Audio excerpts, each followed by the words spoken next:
drop. Well, you probably could have gotten your downtime. A body punch. There was nothing light about that. Was a straight right hand to the body.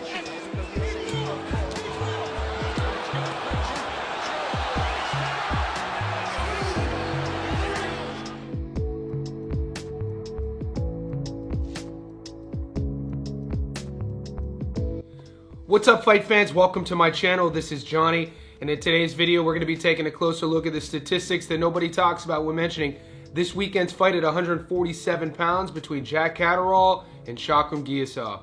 Guys, before I continue, I want to say thank you to all the new subscribers. Thank you to everybody who's been with me since day one. If you haven't already, could you please remember to hit subscribe? Could you also give me a like on this video? Also, in the comment section below is a pinned link to join our world famous Johnny Says Boxing VIP Discord. We started the Discord last August. We just passed 500 VIPs. It's a professional betting community. It's not just boxing, it's MMA, it's basketball, it's all professional sports. Click that link that's pinned to find out more. Guys, we have another massive weekend of boxing globally. There's fights all over the world. There's fights in the US, there's fights in Europe. But in this video, we're going to Giza. Yes, the pyramids in Egypt. We're going to be talking about a co-feature on the undercard of Usyk versus Rico Verhoeven. We're going to be featuring a fight at welterweight between Jack Catterall and Shakhram Giyasov. So in this video, what we're going to do is break down both fighters' careers. We're going to talk a little bit about how they go about their business. And like always, stay tuned to the end of the video. That's where I'll be going over the current Las Vegas odds, and I'll be giving you my prediction, telling you where to put your money. Uzbek is in the house. Uzbekistan has another one. Their proud Olympian, Shakhram Giyasov. He's 17-0. Fight fans, true blues will know about Giyasov from the Olympics almost 10 years ago now, and from his professional career. The last time we saw Giyasov, he was coming off a 4th round stoppage win over a fighter named Ocampo. Before that, he fought a guy named Ramirez to a close fight in which he won a split decision. It's kind of how Giyasov goes about his business. Other than the Ocampo fight, all of his fights since 2021, he's gone the distance or won decisions late in fights. He's a smooth operator, orthodox fighter. He's a good body puncher, does a lot of things really, really well. This will be hands down his biggest step up in opposition. When you have a close look at Shakhram Giyasov's resume, there isn't going to be a lot of fighters that jump off the page. In his opponent this weekend in Egypt, you'll definitely know who Jack Catterall is. Catterall is a guy that we just saw against Echo Esimon. He became the first fighter to stop Echo Esimon in a very exciting fight. When you look at Catterall's career, it's something I always talk about when we speak about Jack on the channel. This is a guy in modern boxing that probably is the best fighter who isn't a world champion with luck going against him. He beat Josh Taylor in the first fight when Josh Taylor was an undisputed champion, so the history books won't say it, but this guy could easily be a former or current undisputed champion. We know that the scorecards didn't go his way. He lost a very controversial split decision to Josh the first time, and by the time he got the rematch, Josh didn't have any belts, and Catterall did what he did and beat him even more convincingly. His only other loss was a very close split decision loss to Arnold Barbosa Jr. We just saw ABJ coming off a very convincing victory over Kenny Sims Jr. So with 2 losses, 2 close split decisions, Jack Catterall is a guy who is a technical southpaw, sharp. He's very IQ driven. This is a guy who knows how to win rounds. He knows how to operate, and he's just a winner in there. He's going to come in prepared every single fight. And when you look at Jack's resume, inverse to Giyasov's resume, you see former world champions, former undisputed champions, guys like Jorge Linares, Josh Taylor, Regis Prograis. So right now, I do want to take a closer look at the Uzbekistan fighter, Shakhram Giyasov, and see what he's been up to in his career. Shakhram Giyasov is 17-0 with 10 knockouts. He's not currently ranked in BoxRec's algorithm at 147 pounds due to inactivity. He's fought a career total of 95 pro rounds and brings into the ring a 59% career knockout to win ratio. His adoring fans know him as Wonder Boy. And the Uzbekistani fighter is a 5'9.5" orthodox fighter. He was born in Uzbekistan but calls Brooklyn, New York, USA home. We last saw him fight Franco Ocampo, 17-2, stopped him in the 4th. Ramirez, 22-4, won a split decision in the 10th. Cano, 35-8, won a decision technically in the 11th. Calderon, 27-0, won a UD in the 12th.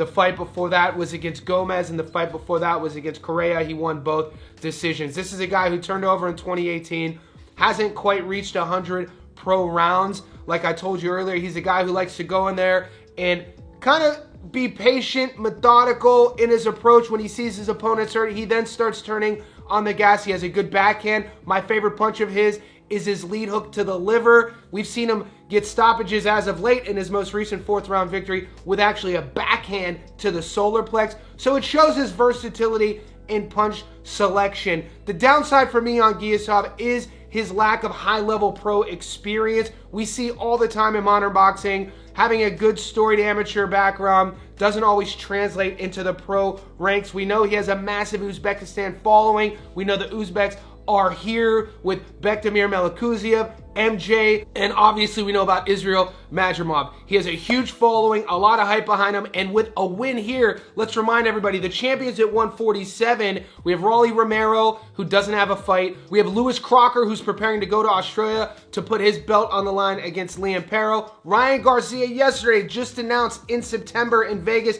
he's putting his belt on the line to fight Conor Benn, and the other champion is Devin Haney. He's waiting in the shadows. So you got to think the winner of this fight is going to put themselves in a position to fight for a world title. That's what we want to see. And Giyasov has a great opportunity to showcase all of his skills and get the biggest win of his career against Jack Catterall. He's going to have to be switched on the entire time. He's going to have to show me a gear that I just haven't seen yet, and he's going to have to level himself up from his most recent competition. In terms of where he is in his career, he can't afford a setback already being in his early to mid-30s. Right now, let's take a closer look at his opponent, Jack Catterall, and see what he's been up to in his career. Catterall's 32-2. Of his 32 wins, 14 of them come by way of knockout. Of his 2 losses, they're both by decision. Out of 2,732 fighters in the world at 147 pounds, he's ranked number 6. He's fought a career total of 248 pro rounds and carries into the ring a 44% career knockout to win ratio. His adoring fans know him as El Gato, and the 32-year-old Brit is a 5'7" southpaw with a 69-inch reach. He was born and lives in Chorley, Lancashire, United Kingdom. We last saw him fight Eko Essuman, 22-1, stopped him in the 11th. Harlem Eubank, 21-0. Technical decision in the 7th due to cuts. Arnold Barbosa Jr., 31-0, lost a split decision in the 12th. Regis Prograis, 29-2, won a UD in the 12th. Josh Taylor, the second time, 19-1, won a UD in the 12th. And the fights before that, he beats Jorge Linares by decision. He beats Darrell Foley by decision. And then the fight before that, he loses to Josh Taylor the first time by split decision. Rewatch the fight. It's hard to not score that for Jack Catterall. In his only other loss to Arnold Barbosa Jr., I took Arnold Barbosa Jr. at plus 275 to go to the UK and get the victory, and he did, and we won money. You could watch that on my fight prediction playlist, Stats Don't Lie. But when you rewatch a fight, it was nip and tuck. It could have gone either way. There's moments in Jack's fights where, especially then, you'd say you wish he had done more. You wish he had been a little bit more aggressive.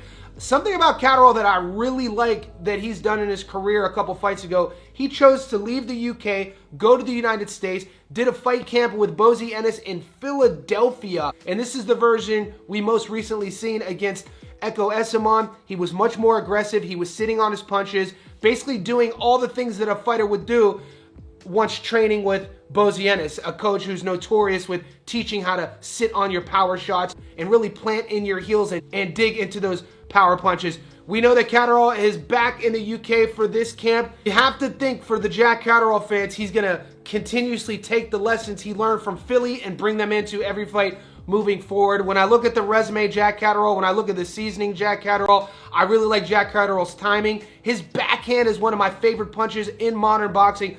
I'm a fan of Catterall. I like how he operates. And this is a guy who just knows how to win rounds. We see it time and time again. And like I said, 34-0 sounds a lot better than 32-2. Guys, before I go over the current Las Vegas odds and give you my prediction, I do live streams every single day. In those live streams, I take my VIPs questions. We go over our parlays, our props. Guys, last week I gave you guys 7 winning tickets. So to become a JSB Insider, click that link. I tell you my props, my parlays. We hit our underdog of the week 15 weeks in a row, as you can see here on the screen. in South Africa with Kusay in the rematch beating Melvin Jerusalem. So to get all my picks, all my props before the fight starts, and to join our world famous community, click that link that's pinned in the comment section below.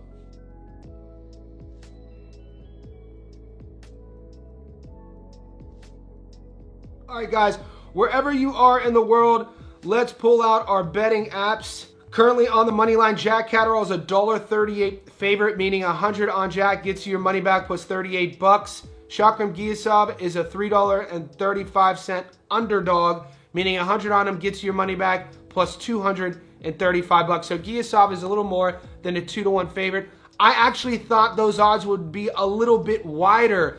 If you look past the 17-0 record, I talked about this in my Discord, and you look at his last opponent, Ocampo, that he knocked out in the fourth. Look who Ocampo was coming off fighting. This is what you always got to do. This is what I always do in my film study, is you got to sometimes unpeel that onion of strength of schedule. Ocampo was coming off beating a guy who was 14-35. And then you look at Giyasov's fight before that, a fight in which he went really tough and won a split decision against Ramirez. Look who Ramirez was coming off fighting, guys with losing records. So that's my biggest hesitation with taking Giyasov. I know the boys in the Discord, shout out to Barry Unboxing. He did a great analysis. If you're on Twitter, follow him. He likes Giyasov. A lot of the boys like Giyasov. I don't see it. I'm going all in on Jack Catterall. I rate Jack Catterall. I think he's world class. I think he's a world champion. Just doesn't have the belt around him yet. This is not an echo chamber in the comment section below. I know this is one of those fights this weekend that a lot of the boys are torn. Let me know if you like Jack. Leave your receipts below if you like Giyasov. We could come back and circle the wagons after the fight and talk a little bit more about it. Also, guys, if you haven't seen my breakdown, prediction, and analysis of a fight that's going down in the United States between Robin Safar and Yamil Peralta, stay tuned to the channel. One more thing, I want to give you guys free game. If you're still watching the video at the very end, I say thank you. And for that, I'm going to show you a double that I gave the VIPs. It's plus money. When you're in our community, all my bets that I give you, whether they're parlays or props, will always be plus money. On the screen, this is a bet that I have a full unit action on. Follow me if you like. If not, I'll catch you in the next video.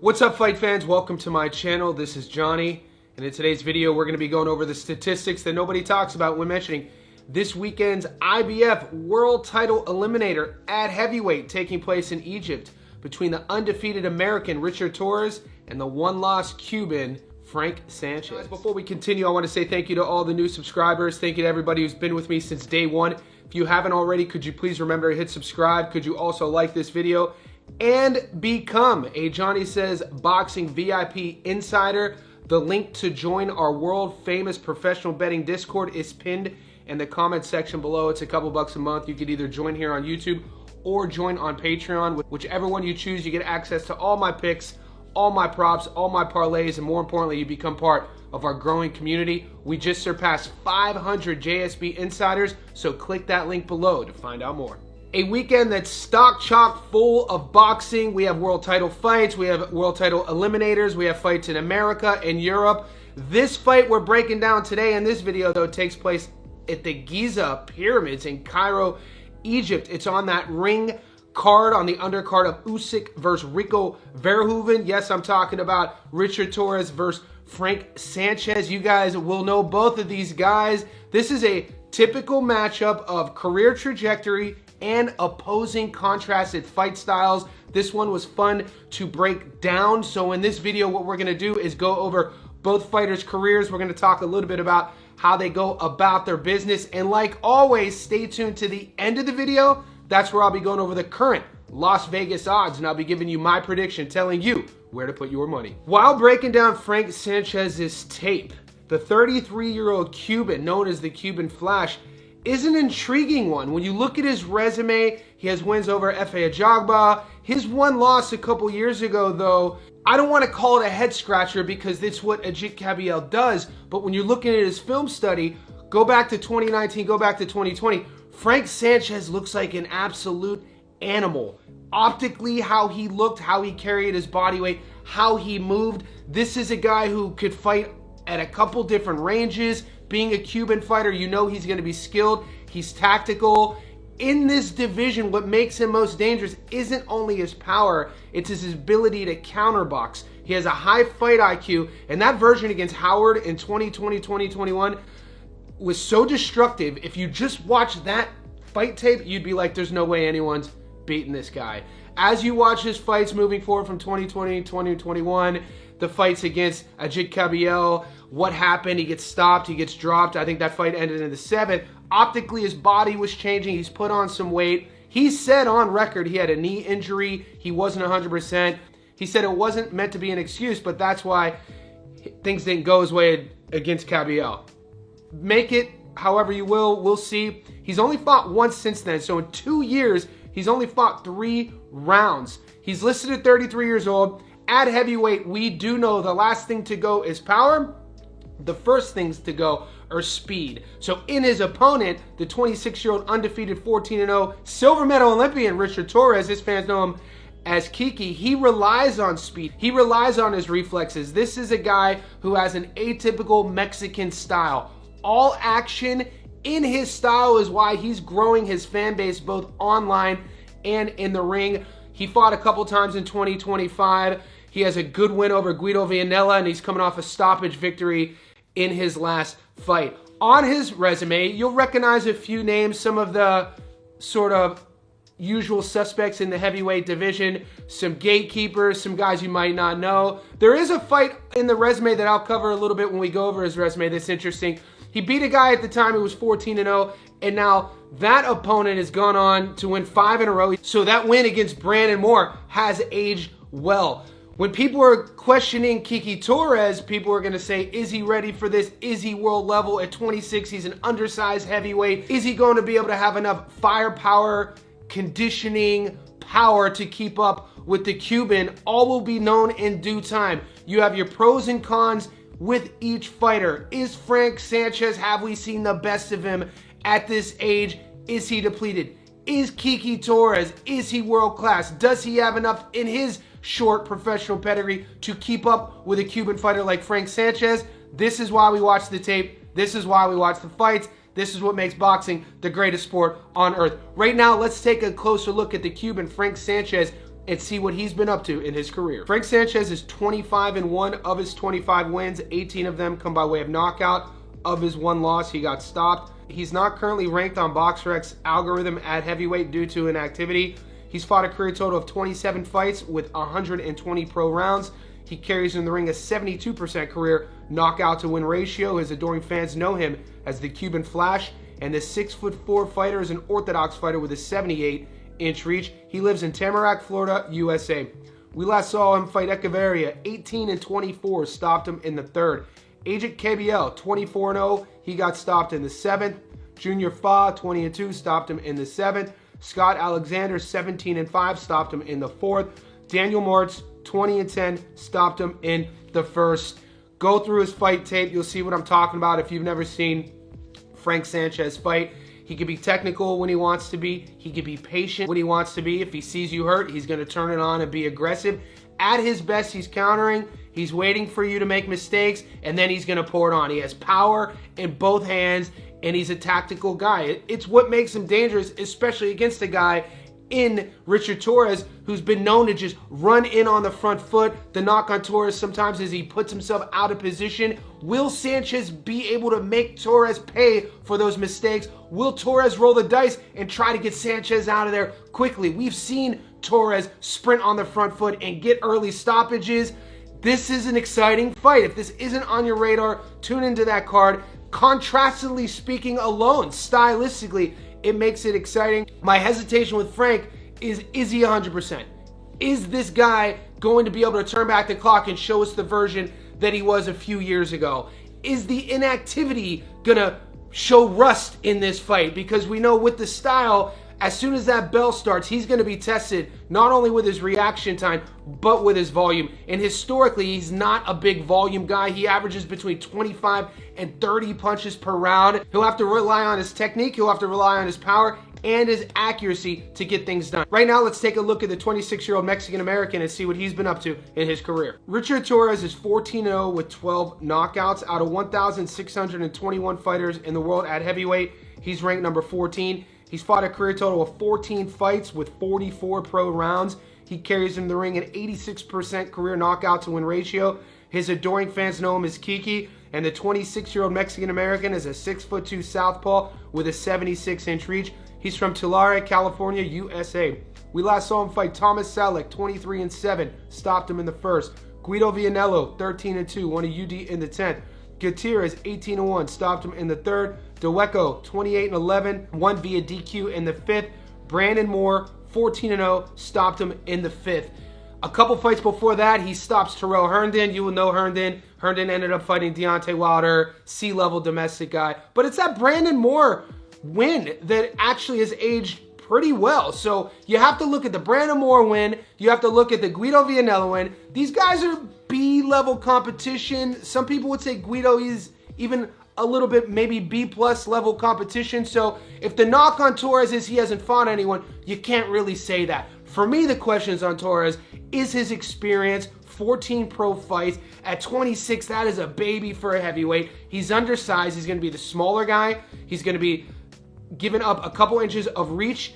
Definitely less experience, but where he lacks in all of those aforementioned stats, he makes up for in confidence, pressure, style, and determination in the ring. We're going to be watching a counter boxer technician in Frank Sanchez versus a very aggressive, confident young bull in Richard Torrez. When these two collide, it's going to be fireworks. I cannot wait for this fight.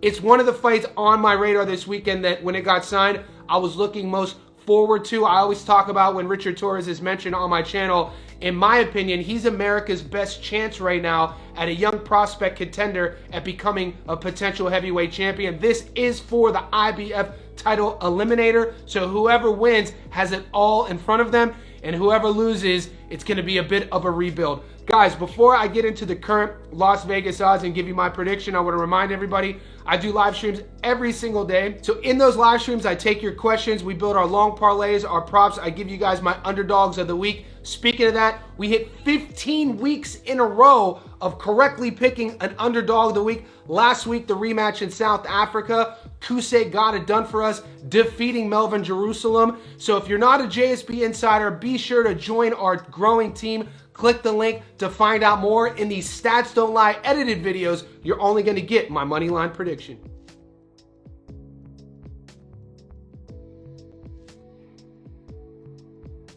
All right, guys, wherever you are in the world, let's pull out our betting apps. Currently on the money line, the A side, Frank Sanchez is a $4.10 underdog, meaning you put 100 on Frank, you get your money back plus 310 bucks. Richard Torrez, the B side, is a $1.28 favorite, meaning you put 100 on Kiki, you get your money back plus 28 bucks. Frank Sanchez is more than a 3-1 dog.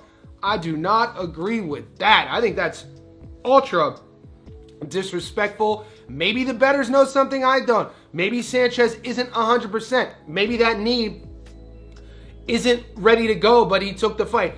Who knows? I think this fight should be, all things considered, where they are in their career, their skill sets, what they've done in their career. I think it's a 50-50 fight.